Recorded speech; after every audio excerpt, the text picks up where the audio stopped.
Le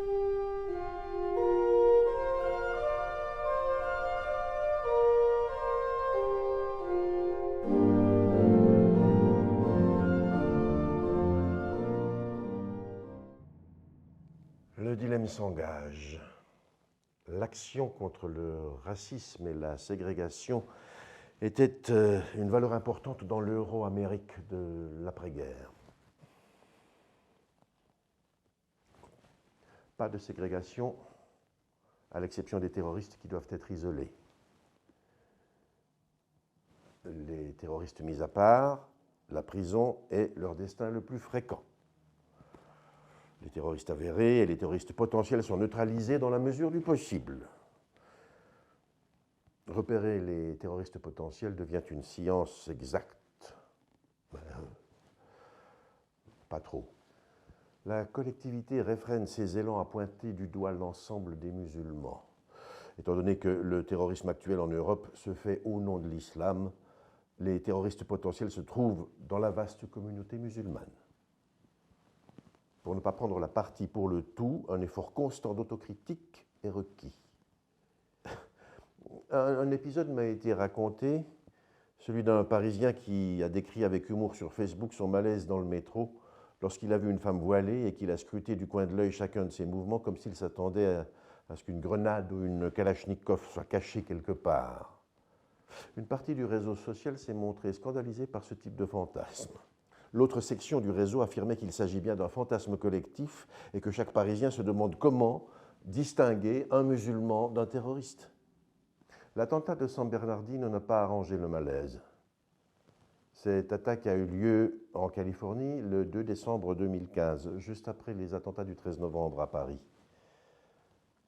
Les auteurs l'ont fait au nom de Daesh. Suite à cette atteinte à la sécurité, Donald Trump a défendu l'idée d'interdire l'accueil des musulmans aux États-Unis, ce qui à l'époque choquait encore un pays issu du melting pot. Mais pourtant, son affirmation provocatrice a réjoui ses électeurs qui se sont avérés nombreux.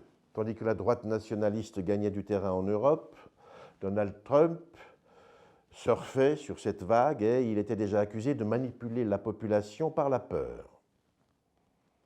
La classe politique, et encore davantage les partis nationalistes, se voit souvent accusés de manipuler la population par la peur. Mais comment distinguer le pieux musulman du terroriste potentiel? C'est la question à laquelle les communautés ne réussissent pas à répondre. Comment protéger ses enfants sans tomber dans la discrimination injuste? Ainsi, les autorités scrutent les risques et les dangers de radicalisation des musulmans. La sémiologie populaire, quant à elle, cherche des signes de radicalisation. Tout musulman barbu qui ne regarde pas les femmes devient suspect. Marie Chanel, l'ancienne enseignante de la fille de Petro, m'a raconté dernièrement qu'elle a une élève dont le père est un musulman barbu. Son élève est issu d'une fratrie de 6 ou 7 frères et sœurs, et son père fait le lien entre la maison et l'école, tandis que la mère reste invisible. Auparavant, le père discutait avec Marie, fille d'ethnographe habituée à fréquenter les pays les plus éloignés, les cultures et les habitudes les plus exotiques. Le papa, barbu, parlait sans regarder l'enseignante de sa fille dans les yeux et surtout sans la toucher. Quelle surprise pour elle lorsque, après l'attentat de Paris, ce papa est venu lui parler des problèmes de sa fille à l'école en la regardant dans les yeux et en lui serrant la main à la fin de l'entretien. Un destin différent a été réservé à un habitant barbu, à Fillinges, village situé en Haute-Savoie. Le soupçon de sa radicalisation a mis en émoi la population du village, d'autant plus qu'il habitait à côté d'une école et dans le même bâtiment que la crèche. Inquiétude des gens, père et mère affolés, panique générale, enfants effrayés. Le village vient d'apprendre que la police a arrêté Bachar, celui qui habite avec sa mère et sa sœur. Les signes ont été repérés. Il ne se rase pas, il porte une djellaba. L'imaginaire collectif se déclenche, réalité et mythe se mélangent. Il aurait un drapeau de Daesh dans sa chambre, il regarderait des vidéos de massacres en Syrie il pourrait faire péter l'école ou la crèche. La routine du village a été perturbée par des gendarmes en gilet pare-balles, mitrailleuses à la main, barrages sur la route, comme une unité d'élite de films américains. Ils ont investi l'immeuble éclairé par des torches de lumière et soutenu par des commandos qui escaladent les murs, à l'image de Spider-Man. L'homme est en prison. Cet apparat pourrait avoir pour but de surprendre les complices fortement armés, comme lors de l'assaut à Saint-Denis, à Paris, quelques jours après le 13 novembre. Ou alors, ce serait pour rassurer, impressionner et divertir de surcroît la population locale qui observe de ses yeux perplexes des scènes de combat plus réalistes qu'au cinéma. Pas de complice dans l'appartement, pas de bombe. Juste une maman abasourdie et sa fille terrifiée. Pas de projectiles, pas de bazooka et encore moins d'armes chimiques.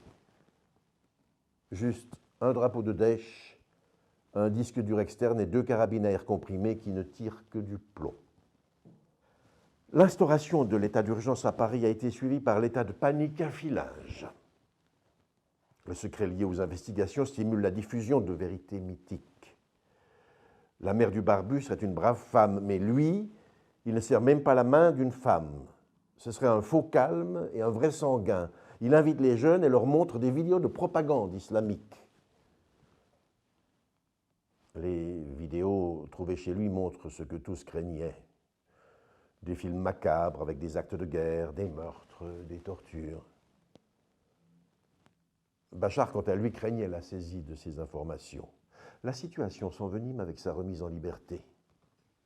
Le loup revient dans la bergerie, raison pour laquelle tant de gens se rebiffent contre les droits civiques lors de ces moments de panique collective. Des gendarmes armés sont positionnés devant l'école. Affolés, quelques parents empêchent les enfants d'aller au cours.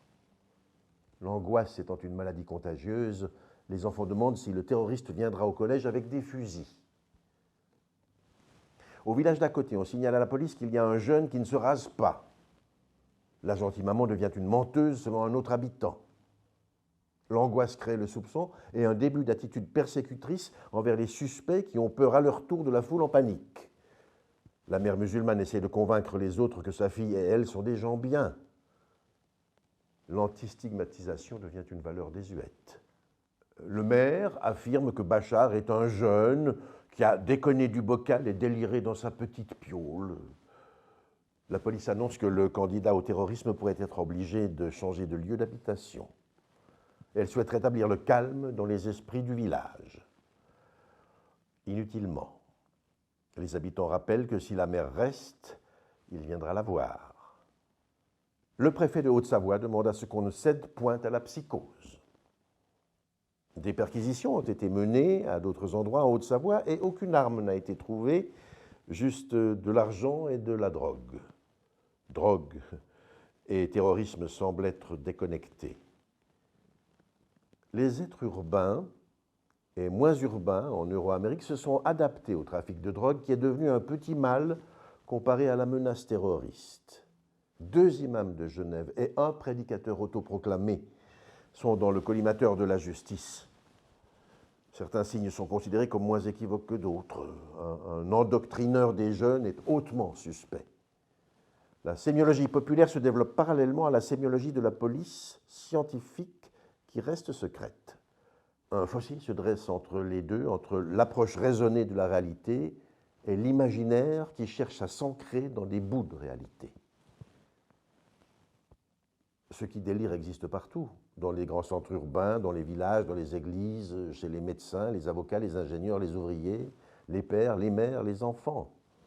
Nous pouvons tous délirer à un certain moment. Nous croyons assez souvent à ce qui n'existe pas. La différence entre peur et angoisse tient à la différence entre réalité et imaginaire. La peur, c'est l'appréhension d'un danger réel, évident, un tremblement de terre ou un orage lorsque l'on est en avion ou en bateau. L'angoisse, c'est l'anticipation d'un danger possible, mais pas immédiat, qui pourrait arriver ou pas. Or, la plupart de nos peurs concernant l'avenir s'avèrent être vaines. Plus elles sont lointaines et plus elles se révèlent être improbables. nous ne pouvons distinguer la peur de l'angoisse que dans l'après-coup, lorsque l'on s'aperçoit que le danger était réel et qu'on l'a échappé belle, ou lorsqu'on rit d'avoir eu peur de quelque chose de complètement inoffensif. Un être délirant peut devenir dangereux dans la mesure où son angoisse peut lui faire croire qu'il est en danger et qu'il doit se défendre. L'angoisse crée la violence et la violence crée l'angoisse. Ainsi, le délirant qui se sent menacé devient une menace qui nous fait délirer. Celui qui délire et qui pense que son voisin le menace peut devenir agressif envers son voisin, tandis que l'observateur distant sourit de la scène. Le voisin ne rit pas. Actuellement, la civilisation occidentale est devenue allergique au terrorisme islamique. Celui qui délire et qui se prend pour Napoléon est bien toléré. Celui qui se croit persécuté par son environnement, son patron, sa famille, par les francs-maçons, par le poison présent dans toute nourriture, reste un danger circonscrit pour les autres. Mais actuellement, les délires religieux sont malvenus. Les délires chrétiens créent un malaise. Le fait de se prendre pour Jésus-Christ, pour la Vierge Marie, ou encore de se mettre en communication avec Dieu suscite un embarras plus grand que de se mettre en communication avec la télévision ou de se prendre pour Napoléon. Le délire islamique est devenu absolument insupportable. Un musulman délirant en Europe est devenu un signe quasi univoque, un terroriste potentiel. Un terroriste potentiel, voilà.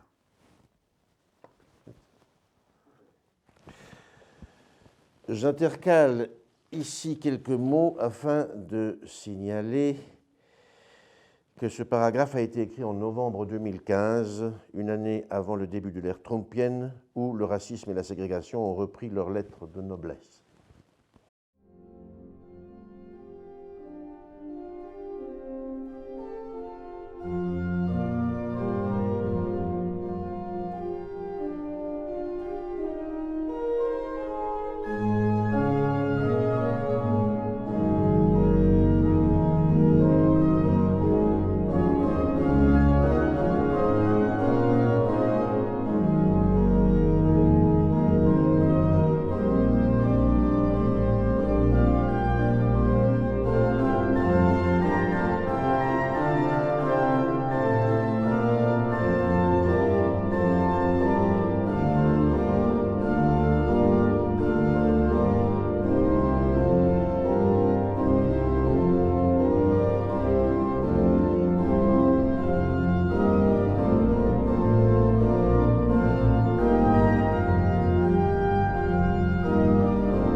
Un terroriste potentiel, voilà.